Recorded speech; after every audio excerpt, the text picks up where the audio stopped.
Apartment Santa cruise पश्चिम में एक शांत पड़ोस में था और यह युवा जोड़े आकाश और प्रिया के लिए बिल्कुल उपयुक्त लग रहा था।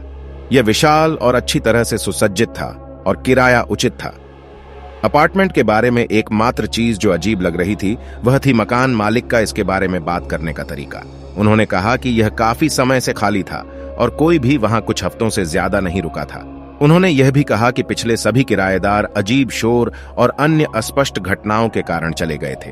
आकाश और प्रिया ने मकान मालिक की चेतावनी के बारे में ज्यादा नहीं सोचा। उन्हें यकीन था कि अपार्टमेंट बिल्कुल ठीक था और वे एक साथ अपना नया जीवन शुरू करने के लिए उत्साहित थे।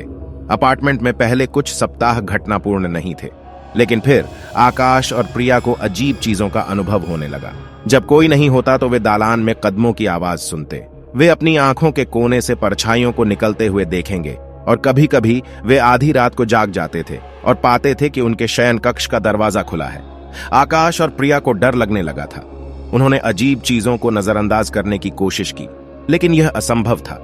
वे हमेशा वहां रहते थे, उन्हें याद दिलाते थे कि अपार्टमेंट में कुछ गड़बड़ है। एक रात आकाश और प्रिया की नींद तेज आवाज से खुल गई। वे बिस्तर से उठे और जांच करने चले गए।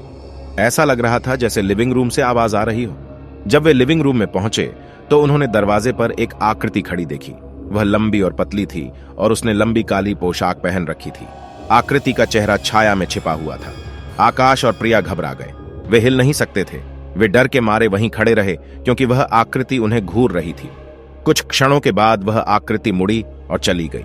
आकाश और प्रिया उसे अंधेरे में गायब होते देखते रहे। अगले दिन आकाश और प्रिया अपार्टमेंट से बाहर चले गए। वे कभी वापस नहीं गए और उन्होंने कभी किसी को नहीं बताया कि क्या हुआ था। सांता क्रूज वेस्ट का अपार्टमेंट आज भी खाली है। कुछ लोगों का कहना है कि आकाश और प्रिया ने जो आकृति देखी वह पिछले किराएदार एक महिला का भूत था जिसने अपार्टमेंट में आत्महत्या कर ली थी। अन्य लोग कहते हैं कि यह कुछ अधिक भयावह था। जो भी हो, सांता क्रूज पश्चिम में प्रेतबाधित अपार्टमेंट का भूत एक अनुस्मारक है कि इस दुनिया में ऐसी चीजें हैं जिन्हें हम समझ नहीं पाते हैं। अधिक दिलचस्प डरावनी कहानियों के लिए हमारे YouTube चैनल को सब्सक्राइब करें।